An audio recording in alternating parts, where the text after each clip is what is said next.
Welcome to the Pitmaster Podcast. We're barbecue competition competitors that aim to share information, advice, tips, and tall tales about our favorite pastime. Head over to thepitmasterpodcast.com for all things Pitmasters, or follow us on your favorite social media platform. We won the Open in '98, and that was with 400 teams. The thing is, when people tell me, hey, I did your recipe, and my family thinks I'm amazing now. Right? Everything barbecue is eats. We are arguing, and Jerry spring up is like, I'm not going to the door. And I say, Sue, got some barbecue for you. And she say, thank you, Tuffy. And it just kept going and going and going. And then as time got further along, started winning and doing real well. And I developed a lot of rubs and seasonings, and it snowballed from there. Damon had this ridiculous sense of being able to look at a rub and he can name it. I'll never forget. So he looks there and he goes, hey man, I say, what you doing over there? Well, I got that Sunburn Dogs and Plowboy's bottle. And I was like, are you kidding me? Here are the hosts of the Pitmaster Podcast, Rusty Monson, head pitmaster of Salt City Barbecue, and the two-time grand champion pitmaster of Smoke Ain't No Joke Barbecue, the Anthony Luan.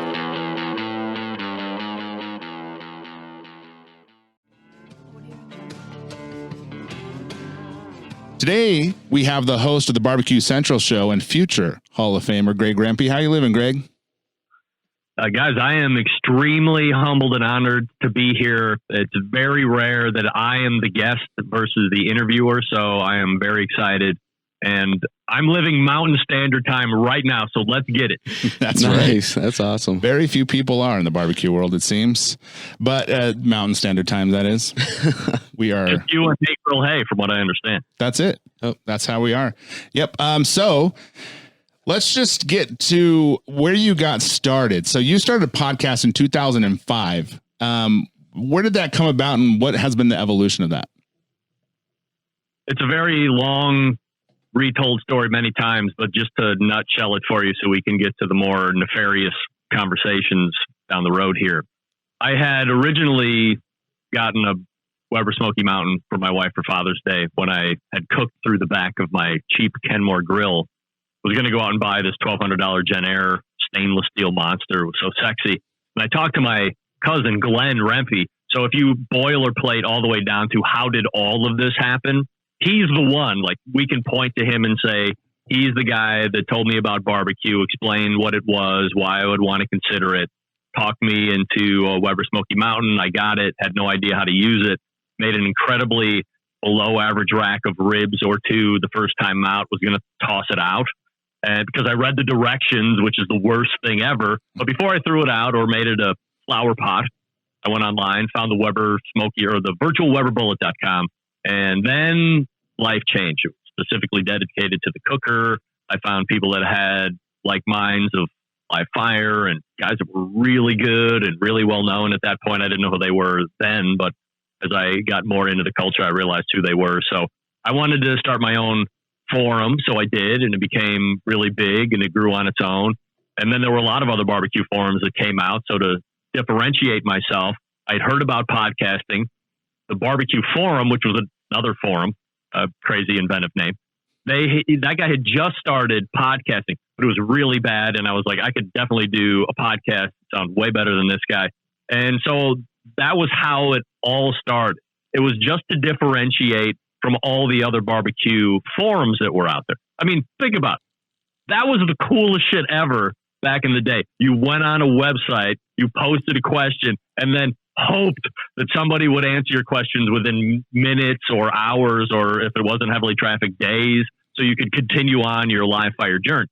Well, I wanted to continue to switch it up a little bit, so I did what was basically teleconferencing. So we would call in together into some room. It recorded us.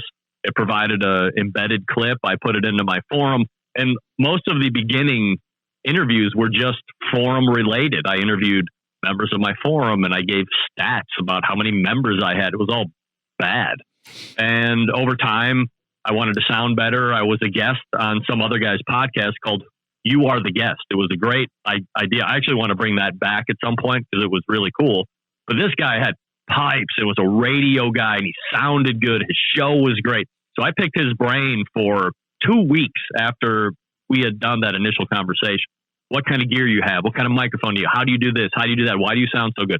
And I just absorbed all that information, and it's been a evolution ever since of trying to sound good, reinvesting sponsorship money that I get over time and reinvesting it back into the show and buying gear and all this other stuff to sound good.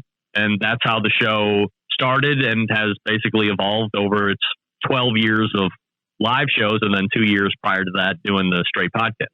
That's awesome. So you started that, and then you find yourself doing an American Idol segment on your show.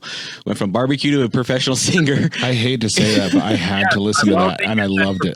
I loved it. And that's why you continue to be my favorite, and Rusty is number 2, because you said professional singer. I mean, we all know that it can't be about barbecue all the time. You want to change it up a little bit. It is a live show, so we want to generate a little more interest and push the envelope. I think singing with a bunch of dudes that are fat, and then me living in Cleveland who has no singing whatsoever from a classically trained set, that's fun, right? I mean, we're not doing it every week. It's once a month. It lasted maybe 3 months, and my daughters got to come in and hammer me unmercifully because that's what kind of people they are. And it was fun, and no prizes are awarded. No singing contracts were signed, but I think it generated enough interest where we might have a season 2. Yeah, that was awesome, man. Unfortunately, you got worked. You got what, 1 vote? 1 vote. Literally, when you go back and look at finals tally, my wife voted for me twice, so I think we could technically remove her altogether, because who is she going to vote for? I mean, if she's voting for Ricer, I might as well get a new wife, because you got to stand up for your guy, right? And then my youngest daughter voted for me, and my middle daughter. The oldest one didn't even vote for me. She didn't vote for Jeff, but she didn't vote for me. So they always say a no vote or a non-vote is a no vote. So I was like, spinning. He got well over 300 votes. I don't even think I got 12. And that's the thing, is he went easy, man. That's easy. I could do that. I'm the worst singer of all times. I can sing Johnny Cash. It's okay. Well, there you go. You signed yourself up for the next season. I think you're going to call it The Voice, maybe. Oh, no. Yeah, we got to get Rusty on there singing. Rusty has officially nominated himself to be in season 2. I'll tell you right now, spoiler, I'm doing something from the William Shatner record. So Great. We'll see if you make it through week 1. But, nobody's pulling the fabulous Brian McKnight from the closet to sing his song. And I was like, this is it. This is the shining moment where I can truly show I can go from country to rock to R&B. And I thought I nailed it, but I'm the one that ended up getting nailed early and often in the results. It was pretty terrible. As a food competitor, I got to say that going easy is the best way, man. You try and get a little creative. You got to pull something out. You think it's going to win because no one else is doing it. And it's just not how people are wired, That's what they say, right? You try to make the least offensive barbecue. I should have sang the least offensive song. I don't know what that is. Something by Linda Ronstadt, maybe. Probably. Rhinestone Cowboy would have been a good one for you. Yes, right. Something along those lines. Classic. Yeah. So as far as the show goes, you've been doing this for a really long time. Obviously, it's now a radio show. You do podcasting. You do that 3 times a week. And on Fridays, you have 10 minutes or less, which is really, really cool because you've been doing it for so long that you can actually go through and take clips, and make an entire, podcast show. It's 10 minutes, but it's crazy how long you've been doing it. So what keeps that drive and that fire in you to keep going for all this time? First and foremost, it is the fact that I keep the show live. I can tell you unequivocally that if this was a traditional podcast, this thing would have pod faded years ago. Life would get in the way. Day job work would get in the way. Any number of things would be a convenient excuse for me to say, I'm not going to record anymore. But because it's live and it's a deadline and pressure and a constant challenge, that's what motivates me to continue to press out the show, make it as good as it can be, get new interviews. It's funny because the show has evolved over time to maybe 3 or 4 new guests every week, every show for years. And then the concept of the show started to change a little bit. And we can talk about that, as far as genesis of show or the evolution of the show. And then I thought, man, it would probably be good for me from a production standpoint to have 1 or 2 guests locked in every show. And then I can go back in and fill 2 or 3 segments with something new. So a little bit of pressure off me from a booking standpoint, but it's not the same conversation that I'm having with Meathead or that I'm having with Malcolm or Stephen Reichlin or Derek Riches or the embedded correspondent. It's always a new conversation. It's the same folks that are showing up every month, but they're always new conversations and they're always new ideas on topics or a different take on a cooking style or something new that's happening. So that's really the biggest change that has happened over the course of the show, was slotting in the stable of regulars and then working around them. And it's made it something that people can count on to a certain degree, but then there's also the uncertainty of who am I going to be sliding in as well to fill in the rest of the show. Who is someone that you've never had on there that you'd really like to get on? Oh, I would love to have Bobby Flay on. I'm the biggest Bobby Flay mark ever on the face of the earth. He is my favorite, hands down. I thought for years in the live fire community, he was like the bitch of live fire. Everybody hated him. They thought he was a douche. They hated his attitude. But I'm originally from, this is, by the way, no qualification on why anybody should be a dick or not. But I'm originally from the state of New York. I mean, there is a whole state around the city of New York, but upstate, Saratoga Springs, places like this. So I'm a big horse race guy. He's a big horse race guy. So there's a lot of, things that we have that provide our kismet together, albeit a one-sided kismet on my part at this point until he meets me. But I would love to talk about his whole career. He's fascinating to me. He's an accomplished chef. He's an incredibly successful entrepreneur from a restaurant side and from outside of the restaurant side, all the accessories and all this other stuff that he sells. He's big into horse racing. I would love to talk to him about that. He's a horse race owner and he only likes female horses or fillies. And I would love to talk to him about why that is. And then the TV success that he's had. I mean, God, I could talk to him for a week and I think we wouldn't even cover half the stuff that I would want to. So he would be easily my biggest get. I got Michael Simon a year or two ago, who is like the second most successful Food Network person, but he's a Cleveland guy. And I think I hounded/stalked him enough on Twitter to where he was like, oh my God, if I just do it once, he'll get off my back. And it was great. Like he was the guy you see on television was the guy I sat across the table with.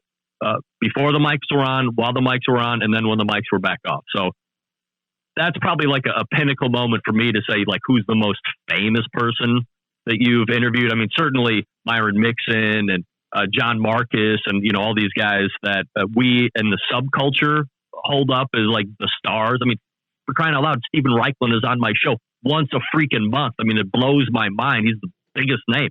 But from a recognition standpoint, Michael Simon blows everybody away. And I was, right across the table for him, just talking like we were buddies. It was great.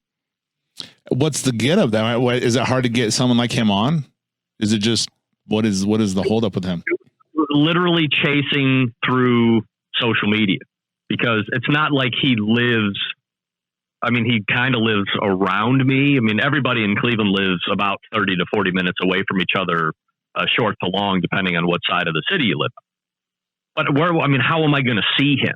I mean, he's not necessarily just at Mabel's on East 4th Street hanging out at the barbecue restaurant. He's got a fine dining facility right next to Mabel's, which is Lola, that he's probably not just hanging out at. He's got a couple other burger interests that are around town as well, the B Spot, which I like too.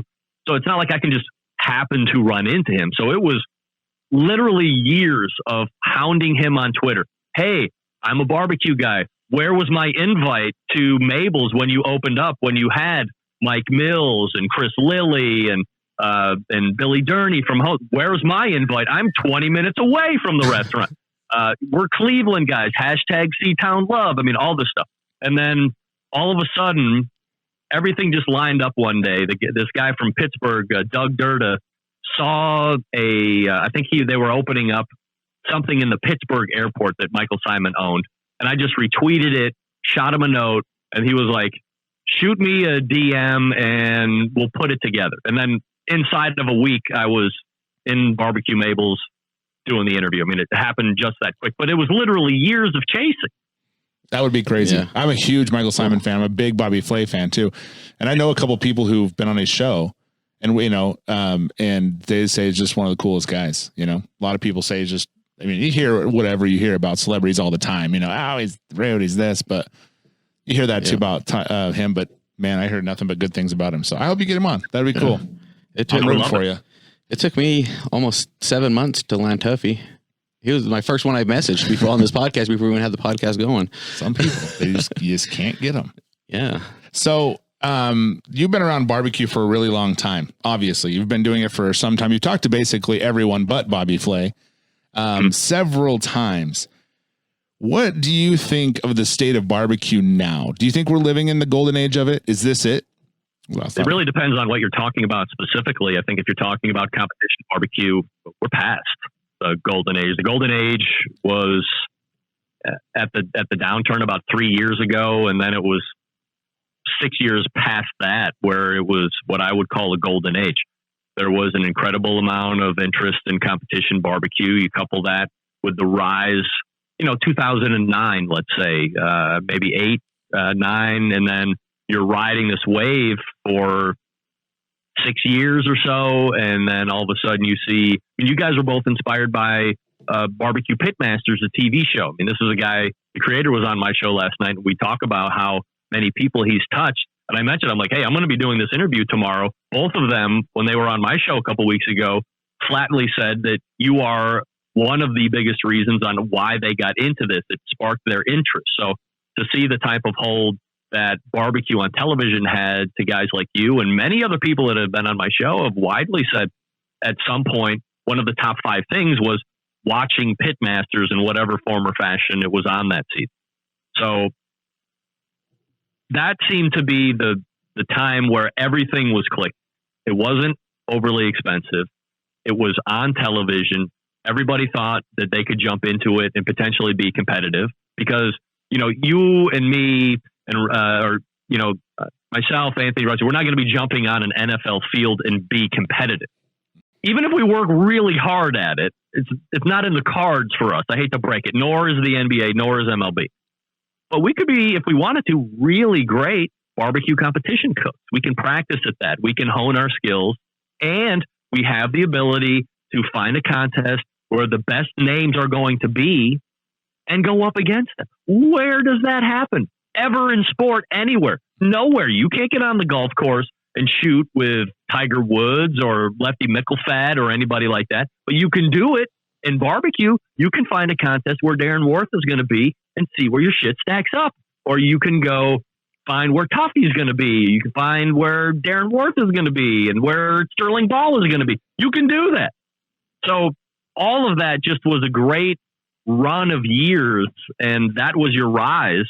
And then it's started to tilt a little bit, and interest is down a little bit, and there's plenty of reasons for that. But I think we are definitely past the golden era in competition. Now, I think we are in the midst of the golden era of the backyard. It's never been more popular. People are widely interested on how to become a better live fire cook in all facets. And I don't know if we'll see the end. I can't sit here and say in 5 years from now that we're going to be tapering off even. I think we are on an uphill climb for the duration, at least the foreseeable duration. Right. Do you think it's for the backyard? Do you think it's transition because of all the pellet grill companies that are coming out that are making it easier for people to barbecue? Maybe partly, but I think a lot of that has to do with, let's call it a halo effect of that golden age of barbecue. I mean, you can still turn on the television and see Barbecue Pitmasters in perpetuity on Destination America or wherever those reruns are playing. So it still sparks an interest in folks that maybe miss it the first time around or the second time around or the third time around. I mean, I think they're 10 years old at this point, but it's like evergreen content. So they're like, oh, well, this is what Tim down the street was cooking on, or I want to get one of those offset cookers. I've never heard of a pellet cooker before. So while there are more manufacturers of pits available than there was 10 years ago, still seeing that and still hearing about it or hearing somebody at work talk about it continues to generate interest that just was not there when I started this thing back in 2005 and 2006. There was a really tight-knit subculture, but it was not nearly as interesting to people that were down the street and across the block from me like it is now. I can strike up a conversation with anybody on the street and we start talking about barbecue or grilling, we could be there for an hour. Everybody's got an opinion. Everybody wants to know what's the coolest thing, the gadget, the cooker, what do you use, what fuel. It's something that you can just talk about. And again, I don't see at this point where it could end.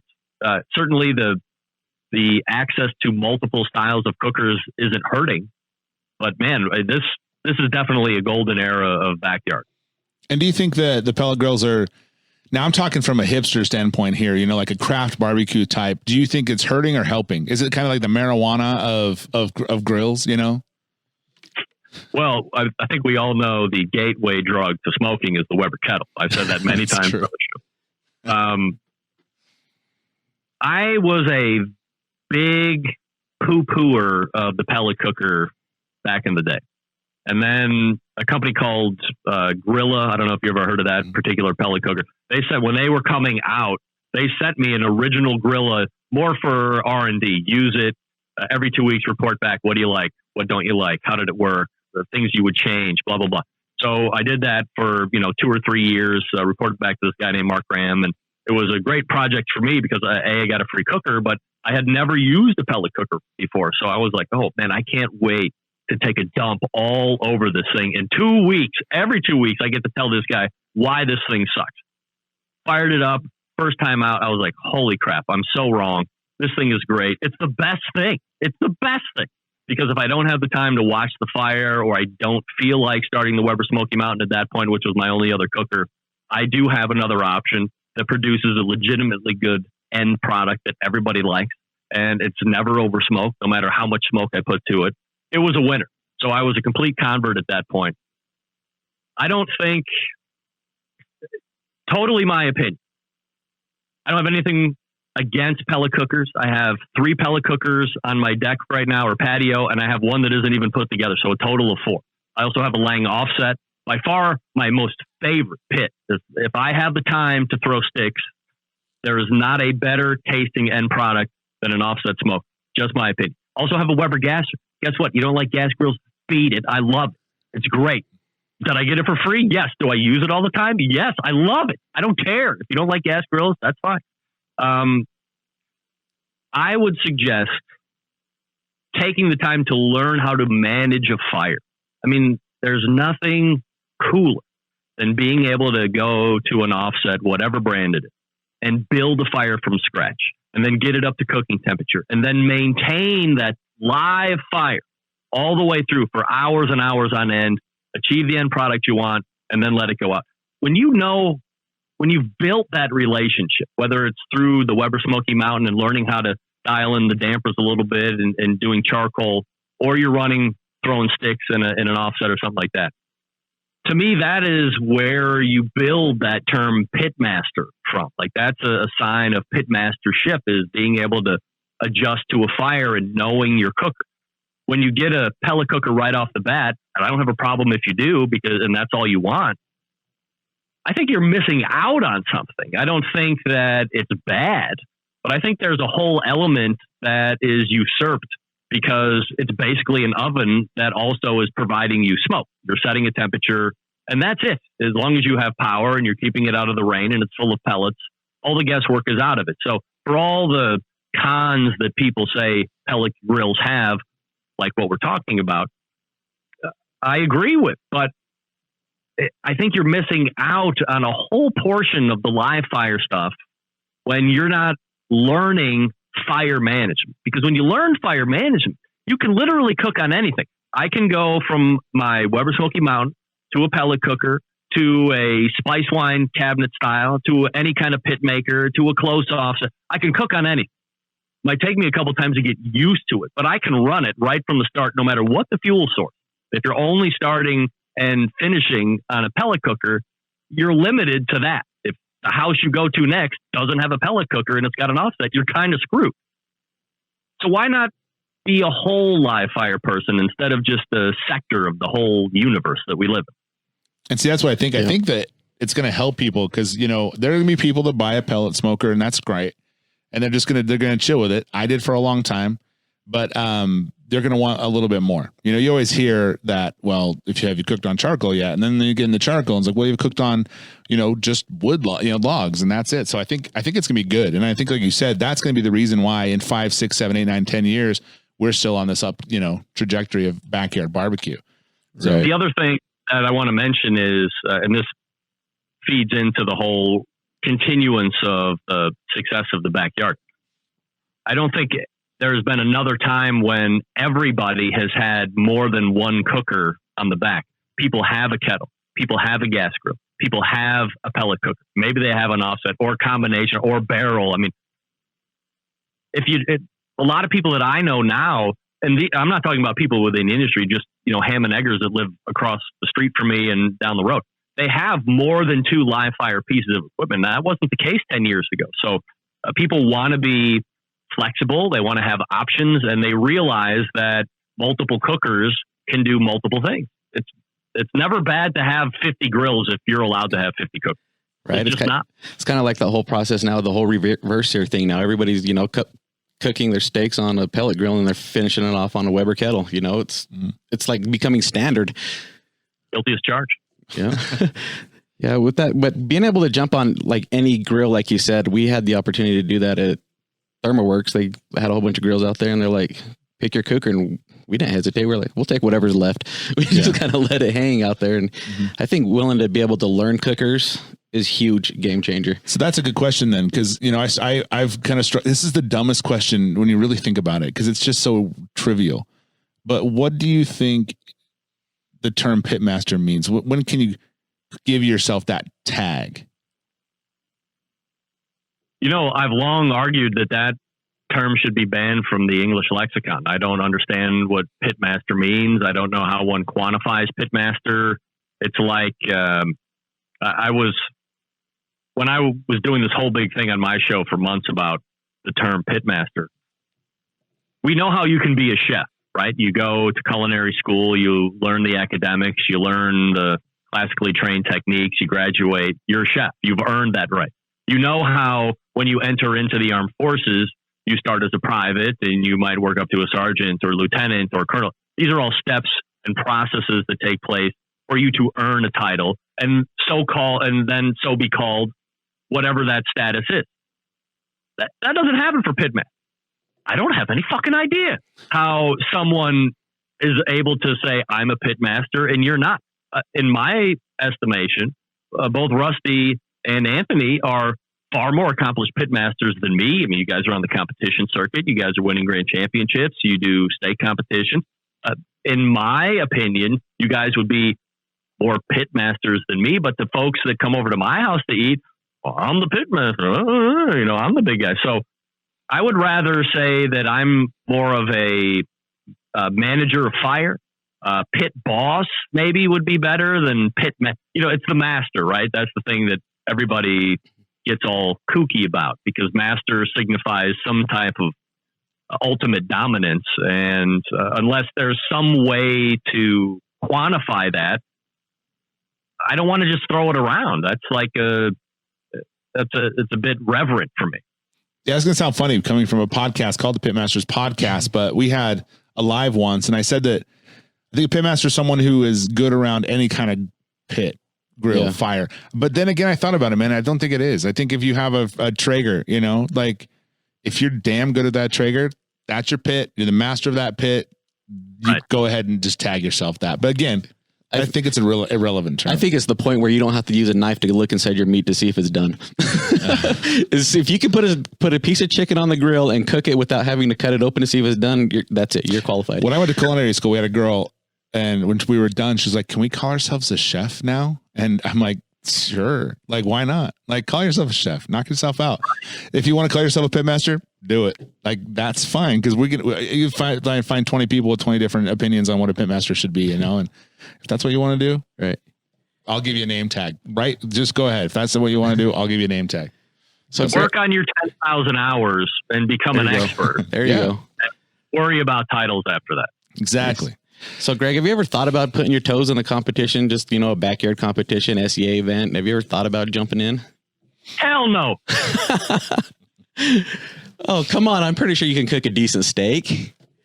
I mean, already the steak world has bastardized itself into some weirdo form. So I thought about it, like when the steak came out, and like I dig this concept. It's not terribly expensive. It's not taking a weekend. You don't have to invest all this money. There was a quick romance with me where I thought I might think about getting into it, but then it just got all weird. Like I don't want to put a rope around my steak. I don't want to turn in a circle steak. And I think now, look, Jesus Christ, it was you guys. You had that lady from the barbecue pit stop or whatever the hell it was called on as I was listening, doing my morning 5K the other day. Do you know what the fuck she said on your show? What's that? She said she thinks the majority of judges expect grill marks and would score down if there weren't. That's a problem. That's a huge problem. So of course I'm not going to get into it, because if I don't want to, I want to go in to a competition. And now this is expressly different than competition barbecue, because nobody's cooking competition barbecue the way they're going to cook it at home. We all get that, all that. But steak had an incredible opportunity to break that mold and be all things to all people. The appearance, the taste, texture, whatever the scoring criteria are, without having to, the competition barbecue thing. For years and years and years, I would rail on, why do you bother garnishing your box? It doesn't count against you if you don't put it in. Why would you do that? And to a man, everybody would sit there and say, well, if I don't garnish the box, then I'm not going to do as good. The judges will score me down. Well, in the rules, it says you should not be doing that. But just like why are you always turning in chicken thigh? Judges become accustomed. And your guest said it. They become accustomed. They're expecting grill marks. She even said it herself. She wants to see grill marks. So if I want to cook the steak I want to cook, well, I know right away it's not going to win. So, I mean, why fucking bother? Right. And I think you said, too, somewhere I was listening, that you think it could kind of shut themselves on their foot a little bit, because you can't, once you dial in those grill marks, it's over. Like, you kind of limit the amount you can cook on and what you can do with the steak, and the evolution of the steak cook-off is kind of crippled. So I thought that was a good point, because if you do say this is the standard, and that's what people are going to believe for so long. Well, Brett Galloway came on our show, and he even said he would like to even see a sous vide steak win, but he goes, I don't think it will win. Right. He said that himself. Yep. And I think, but you know what? I'm gonna disagree with that, because is he talking straight sous vide, like you take it out of the bag and turn it in? You'd probably put some grill marks on it. Yeah. So I think if you sous vide it, and your grill is hot enough, and you have those grill grates, you can probably get enough Maillard reaction on the very surface of that steak, get your grill mark set.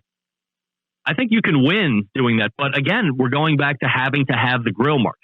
Instead, like for me, if I'm going to sous vide the steak, I'm going to flip those grill grates over to the flat and then hit that thing so as much meat contact is happening on the grill surface, so I can get as much browning across. Like, Meathead loves to have browning all across.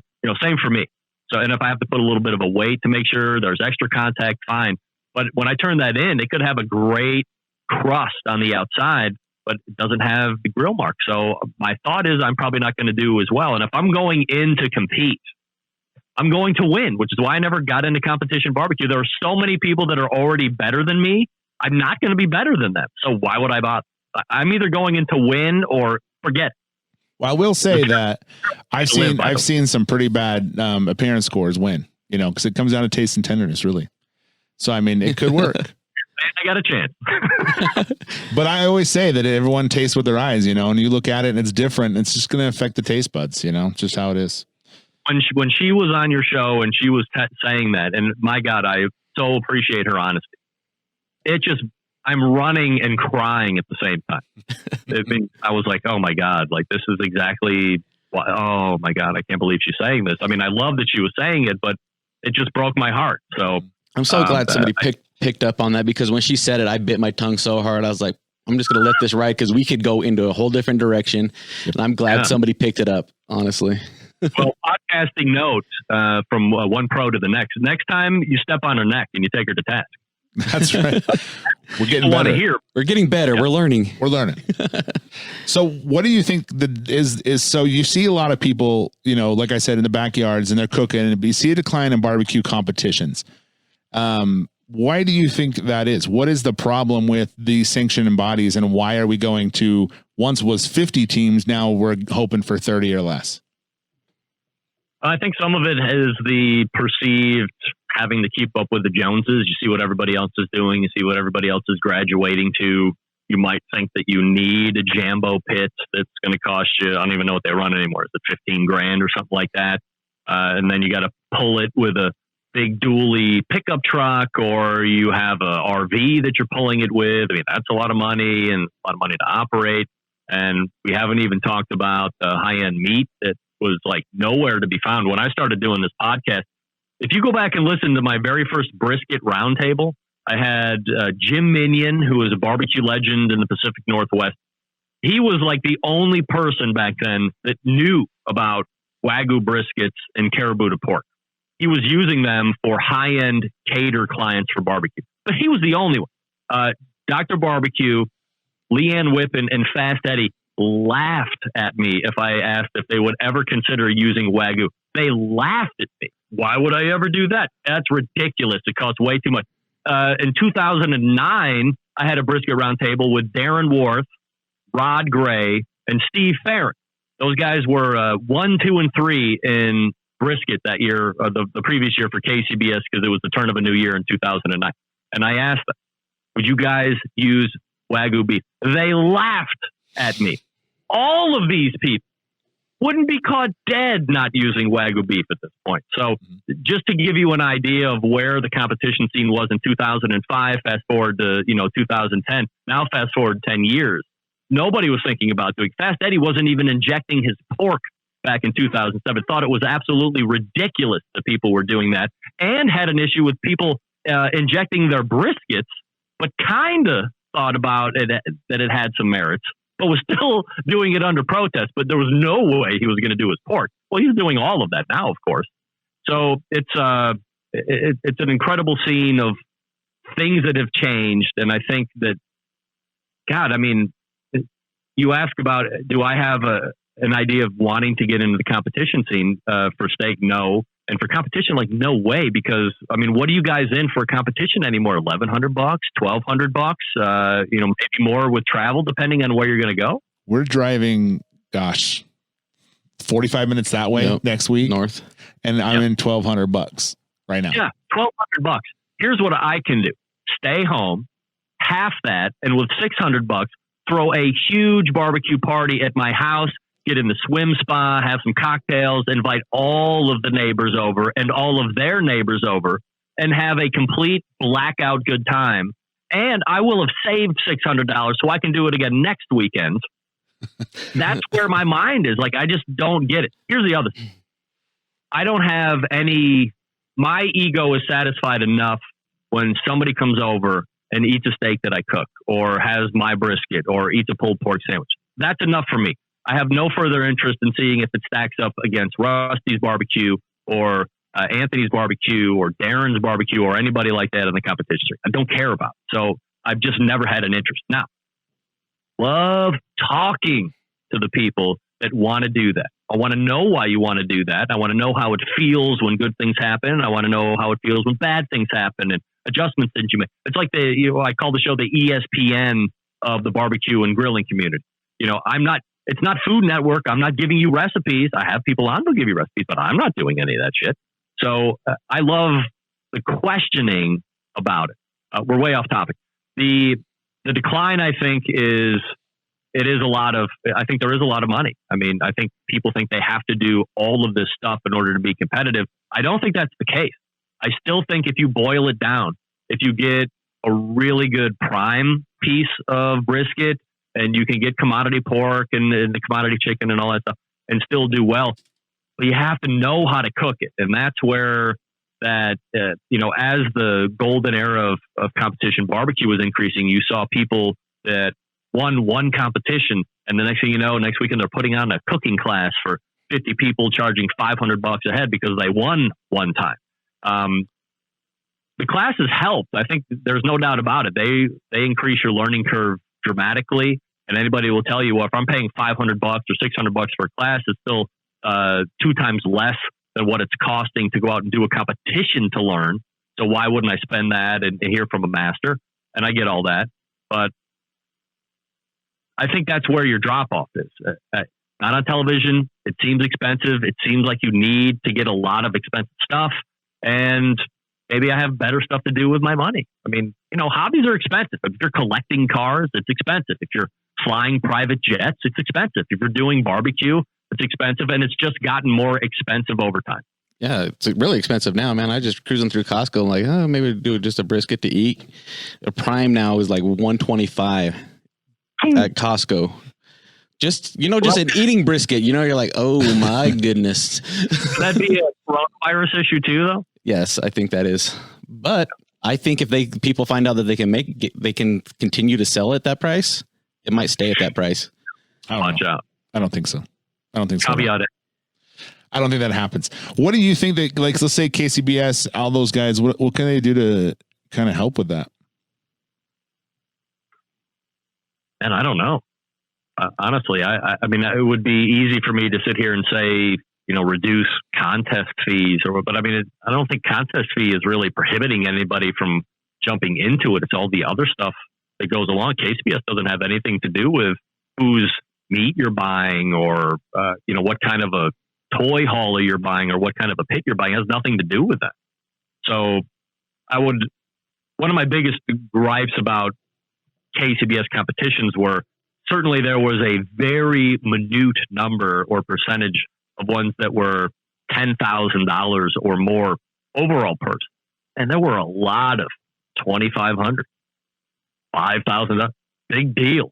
You win it and you're still in the red because you came from Utah to compete over in Georgia and you won it. Well, big deal. You're $2,000 in the hole by the time you get back. And oh, by the way, you won it. So what motivating factor is that for you to stay in it? I mean, unless you're just financially sound for the rest of your life, you're just burning money for no good reason. And again, going back to hobbies, maybe you like it and that's just what you're spending your money on. Fine. I mean, that's your issue. But I don't know where the easiest thing to do would be to do those things that Sterling started. I mean, that's the quickest way to back everything down. You pay $450. All the meat's provided for you, and you cook against the people that show up. But when you look at the business of that model, and that's not sustainable either. If it was sustainable, there'd be 500 of them right now. I mean, everybody loves the concept, but you need sponsorship behind that. You need money behind that. And right now, I mean, certainly right now, I mean, there's no extra money to be had anywhere. So once things correct themselves, like I think that's the easiest. That's the easiest talk fix, but there is business behind it that needs to happen. And I don't know if there is interest enough from people that have the money to invest in competition barbecue. Because how exciting is it? Not very exciting. Exciting for you because you're taking part in it, you're invested in it, you want to win it. But from a financial backing standpoint and a crowd pleasing standpoint, unless I'm getting to eat it like all day, it's really not that fun to watch. Yeah. Sure, definitely not a spectator sport at all. No. Well, I don't know, man. Everyone comes and bothers me right at the right time. So apparently people like to watch it right when I'm in turn-in times, but that's about it. Good for TV because you can take all of the long and then chop it up into its best parts. Yeah. So it's a good TV thing, but you're not going to put a stadium around 50 teams and watch it like a NASCAR event. Nobody's going to catch on fire, which is what everybody would hope. It's just not going to happen. So then it becomes kind of boring until the turn-ins happen and while you're prepping. But everything in between, there's a lot of nothing. Right.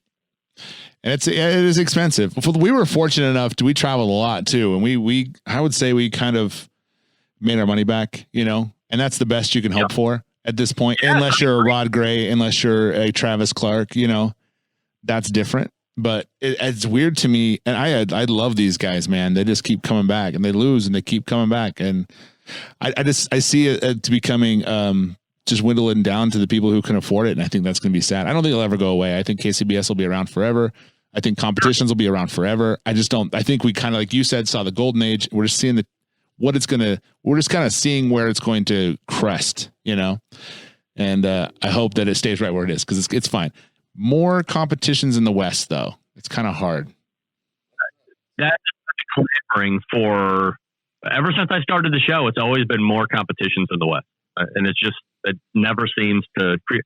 Let's be honest. There's been quite an amount of attrition of competition, especially out there in California area. Some of the biggest competitions that took place during the course of a calendar year across the country, Dana Point and the one at the racetrack at Santa Anita or whatever. They were pulling in towards 100 plus teams, and they're gone. Mm-hmm. That's not good. So I would love to see that corrected, but not at this stage. So we'll see. All right. Let's make the turn for the home stretch. So we started barbecue, we went backyard pro. Now we're doing podcasting. What makes a good and bad podcast for people that are maybe thinking about getting into it? Maybe some tips for us as we continue to go forward. Well, let's be clear. Just because you have longevity doesn't mean that you're good. Number one. And the beauty is in the eye of the beholder. Number two. It's been my experience that if you are solely an audio product, so people are going to be consuming your show in their car or in a subway through their earbuds, something along these lines. They're not watching each other through video, because video is a whole different thing. I hate video. I wish I never started it.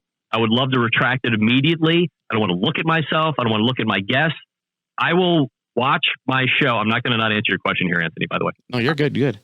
I listen back to my show every week. So today I listen back to the first hour. Tomorrow I'll listen back to the second hour.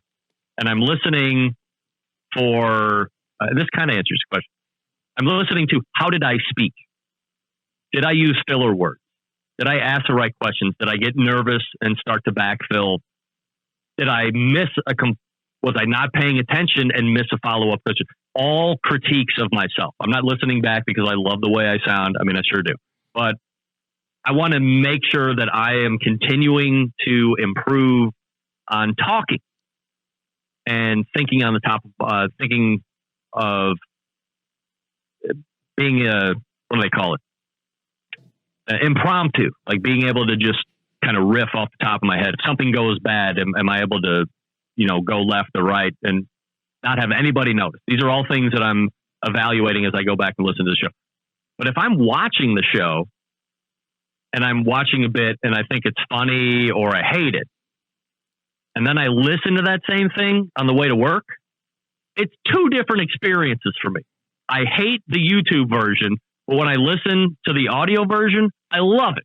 It's a completely different thing because you have to use your mind on the audio side.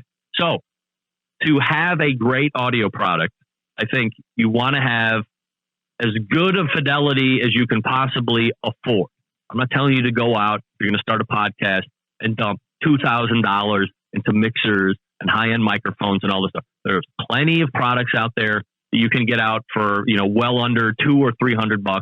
A couple of Shure PG58 dynamic microphones that cost like nothing. You can get a mixer. Your board there that I can see right now, I know that thing's $650 or something like that. You don't need that when you're starting out. It's got a lot of really cool effects on it. You can bring in the Bluetooth capability, plug in a phone. I know everything about that board. I love it. But you don't need that. You just need something that you can plug those microphones into and then run it into a computer or into some type of a recording device. And it will get you a nice sound. If you sound like you're recording in the bathroom, people are going to think you're recording in your bathroom. If your guest sounds like they're on a crappy cell phone connection because you don't have the gear to pull in the best sound, it's going to sound like a crappy phone call. Then, if you can't go into post and fix your shit, it will continue to sound like shit. So what do you expect your potential subscriber to do? Stick with you and listen to another crappy show and then another crappy show? Eventually you eject because your ears fatigue and your mind fatigues because you're trying to get over all these mental and audio hurdles that you shouldn't have to. It should be a nice experience, but it's not. So you're like, ugh, forget it. And then you leave and you never come back. So sounding great, number one. Number two, in no particular order, by the way, have a concept, right? I mean, you think you want to start a podcast. Okay, well, what is it going to be about? Well, it's going to be about this. Where do you see it 5 months from now? If you can't see it 5 months from now, don't do it. You need something, you need a topic, and you need it to be in your voice, and you need to make it repeatable is a bad word, but you need to have an ability to take your vision and go and make that thing happen for your release schedule. What do I mean by release schedule? Okay, well, we're going to release a new show once a week, or once every other week, or once a month, or once every 3 months, whatever. Once you've decided on a release schedule, that might be the most important thing. Because you're going to tell everybody right away, we're going to be here like once a week, release a new show. So people are like, oh, okay, I'm going to buy in. I'm going to show up next week. But already after 2 or 3 weeks, you've backed it out to every other week, or you realize you don't really have a good concept and you can't repeat it and it's not going to be long term, and you start to get all weird on your release, people will stop listening again. So if you're going to commit to the release schedule, you got to be there. If it's once a week or every other week or whatever it is, show up and do it every single time. Then record your interview, whatever it's going to be, and then edit. I've said it any number of times. Edit, edit, edit, edit. If you think you've edited too much, or when you think you've edited enough, go back and edit more and then edit again. Would you rather listen to a 25-minute interview and at the end you go, wow, that was really good. I wish I would have went longer. Or would you struggle through an hour interview and the first thing you go, oh, thank God that's over. That was brutal. There's nothing wrong with editing.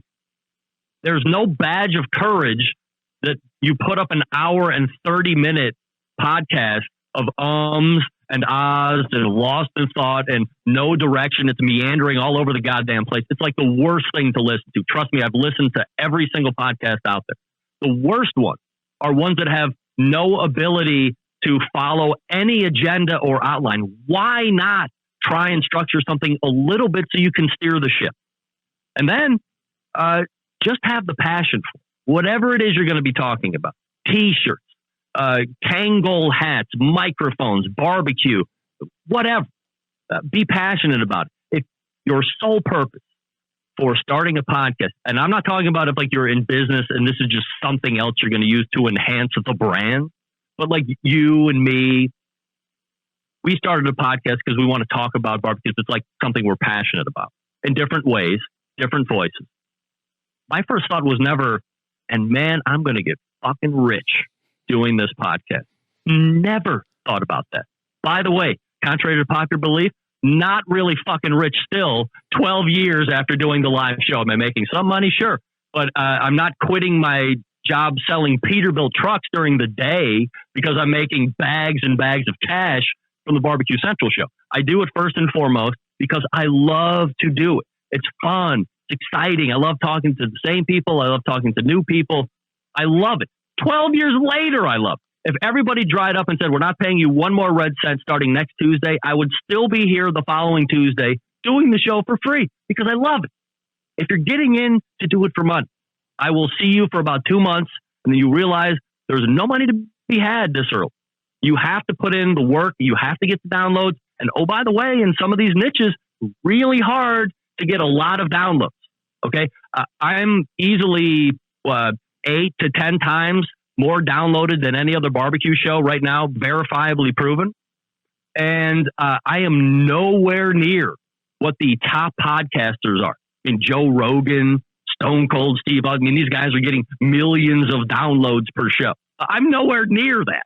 But for what the niche is, I'm fine.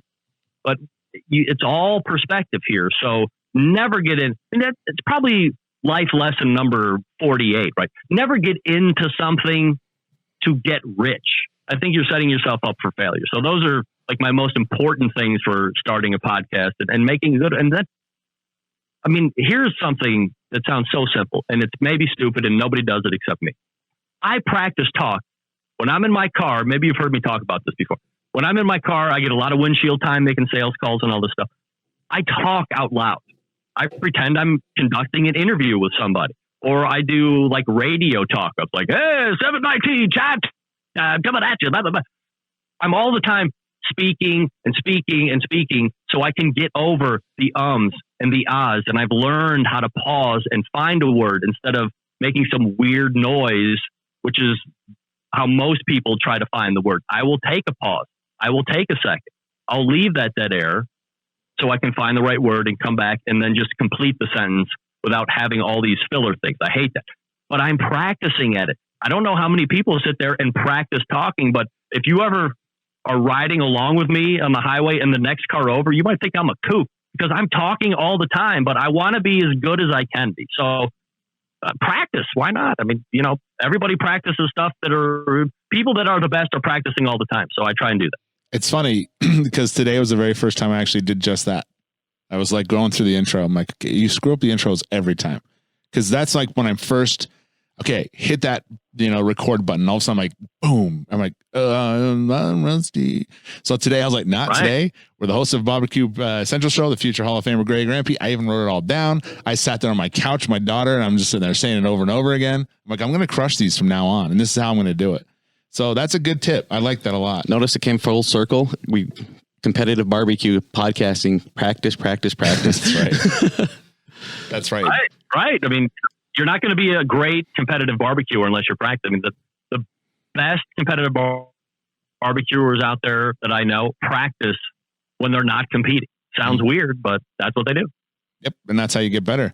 That's a lot of really cool advice. And like I said, I've said this 100 times. We're huge fans of what you do. You influenced us because when Anthony first brought this idea to me, I had listened to your show. I had listened to Malcolm's show, and there was only two I was listening to at the time.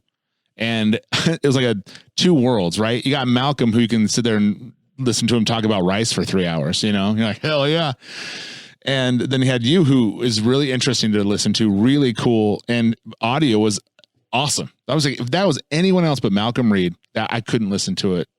Yeah, I could. You'd have to really sell me on who you have on or what you're talking about for me to like really dial in and listen to that. He's gotten better thanks to you. But it's hard because for us, it was like, we have to nail this. If we do anything, we have to sound good. I mean that, and then we'll work on the rest. Content's important, the most important thing. But I was like, man, we need to get that down. We need to sound good. And that's it. And that's where we start. And then we start on working everything else out. But hey, man, you know, it's funny because with Pitmasters, you know, I always hear when we talk to people, well, you know, I was listening to Pitmasters. I was watching Pitmasters. I said, I can do that. I hear all the time listening to the Greg Rempe's roundtables. That's how I got into it. And I sat there and listened to every one of those and So, I mean, for us competitors and stuff, I do hear that often, almost as much as competitors that I hear that they watch Pitmasters, but they actually learned from your show. We're big fans. I listen all the time. I try to watch the live, but then at the same time, I don't know how I'm going to mow my lawn if I do, you know, on Wednesday. So sometimes I have to not listen to it so I can have something to do. But we do appreciate you coming on the show. we're really, really big fans. And it's kind of an honor to have you on, honestly, truly an honor. But yes, thanks.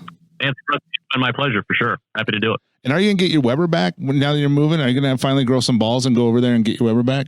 Well, first of all, it's a pit barrel cooker. Oh, pit barrel, that's right. If you've ever seen Celebrity Neighbor Desmond in person, no, I'll just move and that'll be it. That'll be it. Right on, man. Hey, no way I'm go back and reclaim my cooker from him. That's let's say I'm leaving it as a parting gift. Let's say it that way. It makes me sound a little better, a little less of a pussy. All right, man. We really do appreciate your time and have a good day, man. Thanks, man. Take care.